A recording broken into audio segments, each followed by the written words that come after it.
Shalom umat yang dikasihi Tuhan, damai sejahtera Allah penuhi hati kita semua, generasi yang tidak mengenal Allah.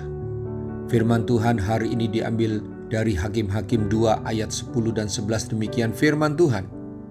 Setelah seluruh angkatan itu dikumpulkan kepada nenek moyangnya, bangkitlah sesudah mereka itu angkatan yang lain yang tidak mengenal Tuhan ataupun perbuatan yang dilakukannya bagi orang Israel.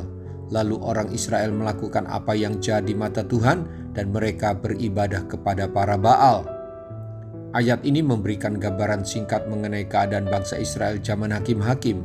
Bangsa Israel telah meninggalkan Tuhan dan beribadah kepada Baal. Dosa itu membawa mereka pada penghukuman Allah. Mereka telah meninggalkan komitmen para orang tua dan tua-tua pendahulu di bangsa mereka. Generasi anak dan pemuda di bangsa Israel setelah angkatan Yosua berlalu tidak mengenal Allah sebagaimana yang seharusnya. Mereka disebut angkatan lain yang tidak mengenal Allah. Sesudah Yosua meninggal, moral dan iman umat Israel mengalami kemerosotan, menjadi bangsa yang tidak mengenal Allah.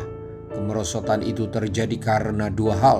Pertama, kelalaian angkatan terdahulu dalam menerapkan pengajaran yang harus diulang-ulang kepada anak-anak mereka. Kesalahan kedua, menganggap enteng, menganggap biasa sejarah kebebasan bangsa Israel dari perbudakan di Mesir.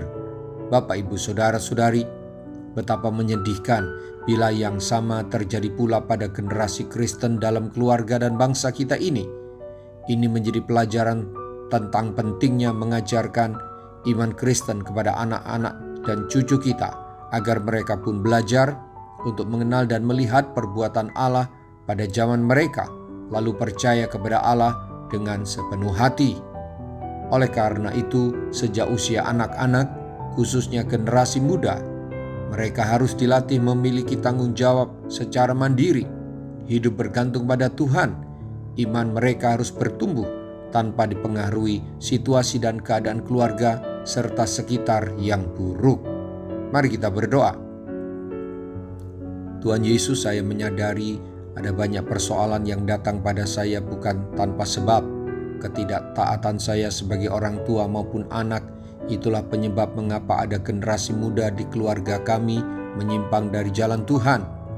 Saya mau bertobat, sekaligus bersyukur karena firman-Mu hari ini mengajarkan perihal bahaya jika saya dan anak-anak saya tidak mengenal-Mu dengan benar. Ampuni saya, dan saya berjanji untuk membawa keluarga saya bertobat dan terus setia melakukan ketetapan-ketetapan-Mu. Dalam nama Tuhan Yesus, haleluya, amin. Sampai